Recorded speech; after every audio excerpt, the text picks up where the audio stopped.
trying to be the man, boo. I'm just trying to take you places you don't need to say.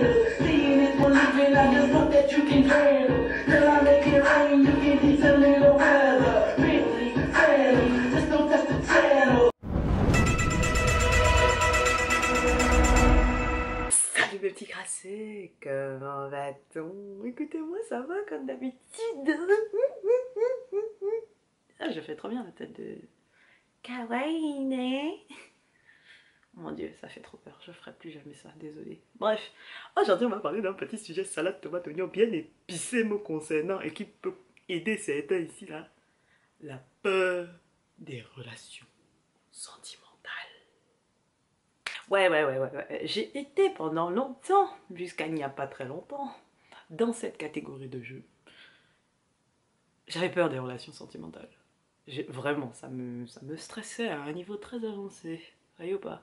Laissez-moi vous expliquer, ok? Et si vous vous reconnaissez dans les syndromes, vous êtes dans mon cas. Right? C'est parti. Avoir une relation sentimentale, ok? C'est se mettre en position de faiblesse. D'accord? Genre, tu te mets à nu face à l'autre. Pour que l'autre puisse te connaître, tu te mets indirectement à nu. Donc, la personne apprend à te connaître.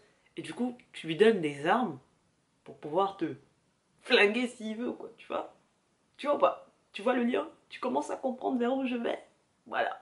Et les sentiments que tu partages parfois pour la personne, tu vois, que tu ressens pour la personne, ne sont pas forcément partagés. Parfois, la personne, elle est juste là pour manger tes chips, et une fois qu'il a fini de manger des chips, il trace, il prend une petite tangente là, et toi, t'es pas prête. Et à ce moment-là, tes sentiments là, on les a pris, on les a encore une fois jetés au sol, et on les a piétinés, tu vois. Et ça, parfois, c'est difficile à encaisser pour certains, tu vois.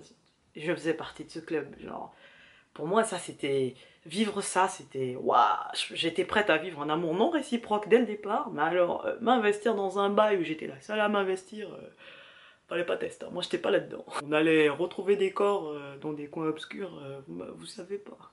Et surtout, la peur que ta personnalité, une fois découverte, donne envie à l'enfant justement de prendre la tangente. C'est-à-dire qu'il est intéressé par toi, mais quand il commence à réellement connaître qui tu es, il se dit... Toi, tu sens les oignons, toi. On va tracer, tu vois. Et ça, pareil, c'est quelque chose que j'étais pas prête à encaisser. Parce que, dans le fond, je sais que, bon, j'ai un caractère un peu particulier, tu vois. Et c'est pas tout le monde qui est capable de me suivre et de suivre mon rythme. Donc, du coup, c'était un peu compliqué, tu vois. Et le pire du pire, si l'enfant te trouvait nul au lit. Ah oui, parce que ça, tu sais que si tu fais partie des pires dossiers, il ressortira ton nom. Il ressortira tout ça là, il va parler de ça avec ses potos. Donc si tu as un mauvais bail, on va parler de toi, quoi. Même si le dossier est fini demain. Je sais, on dirait passe-partout. Je l'aime bien. Mais surtout, quand tu laisses quelqu'un être proche de toi, ok, il s'incruste lentement dans ta vie. Hein, il chamboule tout, tu vois. Il prend ses habitudes là, il vient laisser son fantôme partout. Si demain ça finit là, quand tu avais pris l'habitude de le voir, là, la solitude qui va venir installer, qui était déjà là au départ, mais qui tu es habitué, tu fais comment? Le gars s'incruste dans ton espace vital, genre ton espace personnel, quoi, au calme, tu vois. Mais avec ta validation. Mais une fois qu'il est plus là, ton espace personnel te paraît bien vite. Ouais. Mais en gros, le problème, c'est que tu dois faire confiance. Tu dois faire confiance à la personne, et ça... Je faisais partie des personnes qui ne donnaient pas vraiment, réellement, sa confiance à qui que ce soit. Après, c'est les antécédents historiques, ce qui s'est passé avant et tout ça, mais du coup, pour moi, donner ma confiance à quelqu'un, c'était... Et si tu faisais une seule erreur, je te déposais, mais genre dans un ravin isolé, perdu. Et comme j'ai dit, vu que j'ai fait partie des personnes qui faisaient partie de ce délire-là, je ne juge pas et je comprends. Tu vois ce que je veux dire?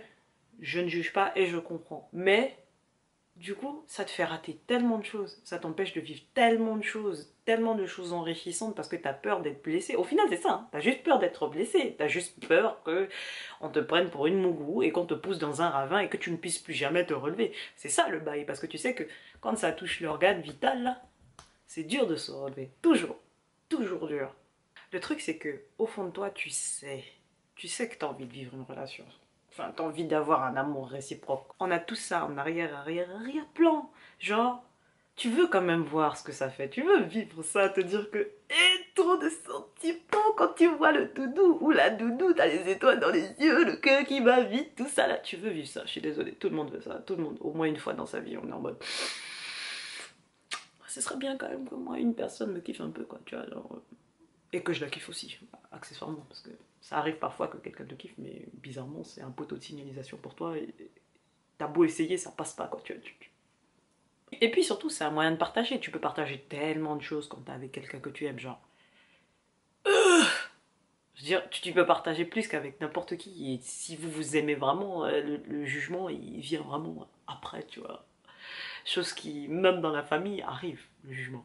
Clairement, il arrive même souvent plus violemment qu'ailleurs. Et en fait, le bail, c'est qu'il faut juste que tu te dises dans ta tête que c'est exactement la même chose que quand tu te crées une relation amicale. C'est la même chose avec plus si affinité. Tu vois ce que je veux dire? C'est-à-dire, vous apprenez à vous connaître. Or, en amitié, c'est vrai, on prend un peu plus de temps parce que bah, du coup, on sait que c'est juste amical. Donc du coup, on peut faire ça sur 4 ans, 5 ans, 6 ans, même pour l'éternité. T'es toujours surpris des fois que ton pote puisse te surprendre dans un suspense tendu, tu vois. Bah, c'est pareil en amour. C'est-à-dire la personne est capable de te découvrir chaque jour un peu plus. Et c'est pareil, c'est juste que tu t'ouvres certes un peu plus, genre tu feras des choses que tu ne feras pas avec n'importe qui, certes, mais en soi c'est comme une relation amicale, tu apprends à connaître la personne. Du coup il n'y a pas besoin d'être dans le stress profond. Et si la personne essaye de s'asseoir sur ton visage, clairement tu le comprendras au bout d'un moment et tu auras l'occasion de te venger. T'inquiète. Toujours. Ou sinon le karma bossera pour toi. T'auras même pas besoin de te salir les mains. Faut pas que la peur de souffrir t'empêche de vivre, parce que quoi qu'il arrive, tu vas souffrir. C'est le principe même de la vie. Prends cher. Au cas où t'aurais oublié, juste comme ça en passant. Et de toute façon, même si ça ne dure pas, que ce n'est pas le bon, mon gars, tout est éphémère sur cette planète. Je dis bien tout est éphémère. Tout a une fin. Donc, si ça finit, mon ami, prends ce qu'il y avait de bon, tu gardes ça précieusement en souvenir. Ce que tu as appris de cette relation, tu apprendras des choses que tu aimes, des choses que tu n'aimes pas, des bails que tu ne voudras plus dans ta prochaine relation. Tu prends ça précieusement et le reste, tu déposes, mon ami. Le gars a voulu s'asseoir sur ton visage, c'est lui qui perd son temps. Et tu passes à autre chose. Bref, ça peut ne pas être le bon ou ça peut être le bon, mais dans les deux cas, il n'y a pas de quoi te stresser, quoi. Ça ne dépend pas que de toi, donc ne panique pas, quoi. C'est la vie. Pouh, la phrase que tout le monde déteste. La pire chose qui pourrait t'arriver, c'est d'avoir des regrets parce que tu ne l'as pas fait. Et crois-moi, les regrets, une fois que c'est installé, c'est compliqué pour les enlever. Mes petits crasseux, j'attends votre avis parce que moi, pour moi, c'était vraiment quelque chose de très difficile. Et il m'a fallu beaucoup de temps pour passer à autre chose et pouvoir changer. Mais bon, je suis une nouvelle créature maintenant et je suis open, quoi. Sur le marché de la chasse. Bref, que la crasse vous accompagne. J'attends vos commentaires, nous ensemble par le lien capillaire.